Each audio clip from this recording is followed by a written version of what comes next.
ข้างหน้ามีลานพญานาคเนาะแล้วก็ตอนแรกเขาเจ้าก็สิมาขาย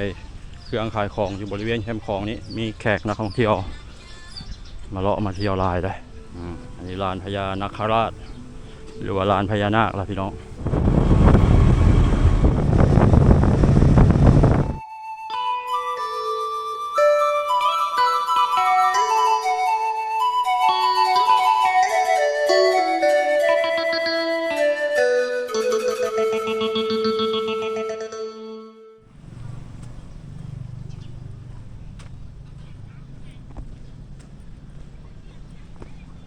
สบายดีพี่น้องหมดสุขสุขเนาะตอนนี้บ่าวซ้อนอยู่ที่อำเภอเมืองจังหวัดนครพนมคลิปนี้ข้ามมาลินทางฝั่งนครพนมได้พี่น้องเลยมีภารกิจน้อยนึงแล้วก็มาเที่ยวได้เนาะนี่เป็นแคมป์ของนครพนมเด้อพี่น้องฝั่งนั้นเป็นฝั่งเมืองท่าแขกแขวงคำม่วนสองฝั่งของไทยลาวไทยเนาะตอนที่บ่าวสอนอยู่ตอนนี้เป็นลานแคมป์ของอำเภอเมืองจังหวัดนครพนมยามแรงสิมีนักท่องเที่ยวเนาะมีพี่น้องชาวนครพนมพากันมายางลิ่นยางเลาะข้างหน้ามีลานพญานาคเนาะแล้วก็ตอนแรกเขาเจ้าก็สิมาขายเครื่องขายของอยู่บริเวณแคมป์ของนี้มีแขกนักท่องเที่ยวมาเลาะมาเที่ยวลายได้นครพนมเมืองน่าอยู่พี่น้องเป็นขายกุ๊บ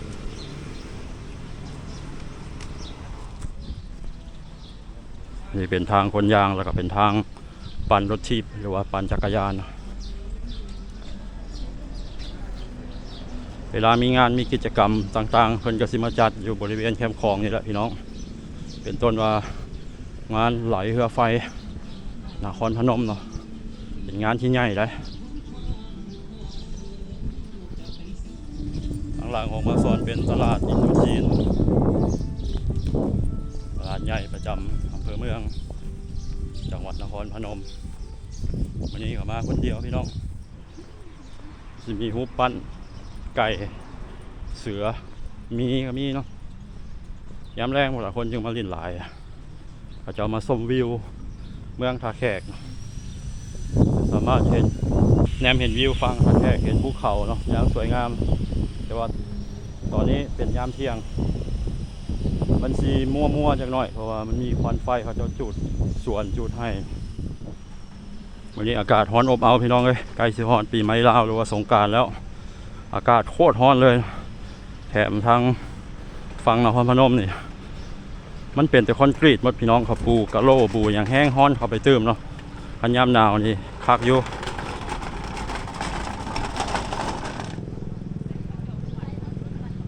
ลานพนมนาคาอันนี้เป็นลานพญานาคเลยพี่น้องข้างหน้าเป็นลานพญานาคเป็นเห็ดน้ำตกออกมาจากปากของพญานาคเลยวันนี้พี่น้องชาวนครพนมหรือว่าชาวนักท่องเที่ยวหรือชาวต่างประเทศนักท่องเที่ยว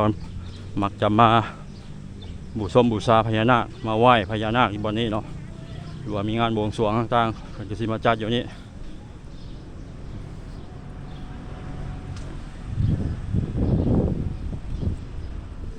อันนี้ลานพญานาคราช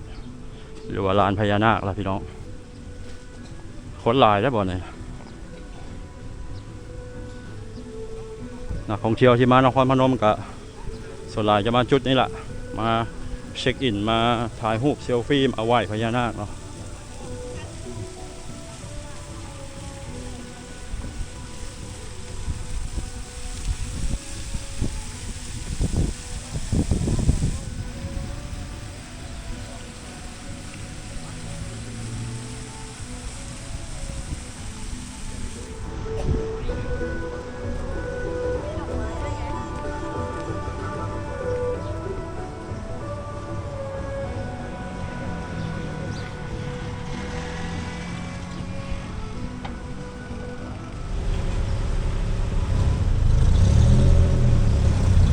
พี่น้องเลาะเที่ยวชมเบิงบรรยากาศตัวเมืองนครพนมเนาะตอนนี้ขึ้น3 ล้อว่าสิยางเลาะมันบ่ไหวอากาศร้อน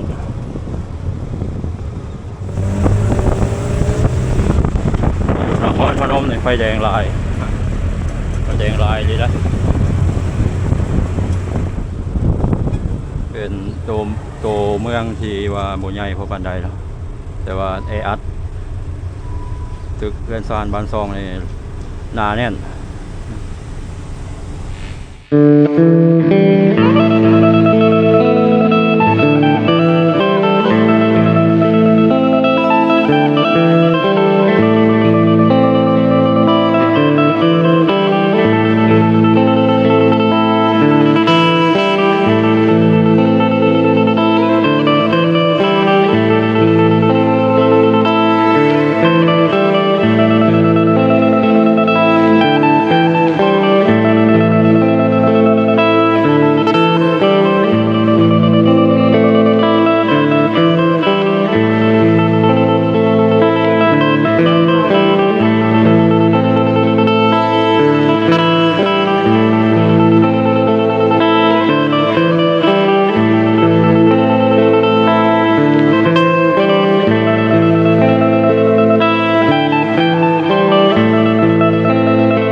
ตอนนี้ครับมาแคมป์ของคือเก่าพี่น้องหลังจากที่พาพี่น้องเขาไป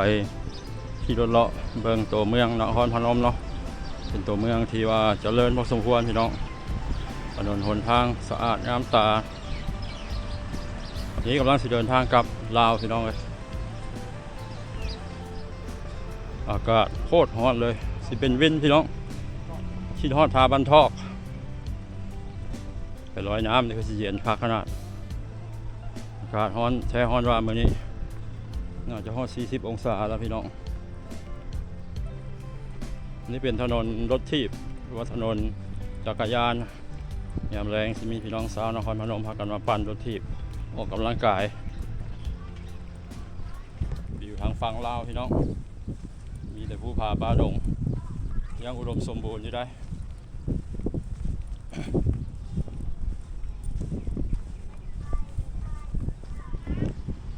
โอเคเนาะพี่น้องมาฮอดในบ่าวสอนขอปิดคลิปนี้ไว้สำนี้ก่อนเนาะคลิปหน้าพบกันใหม่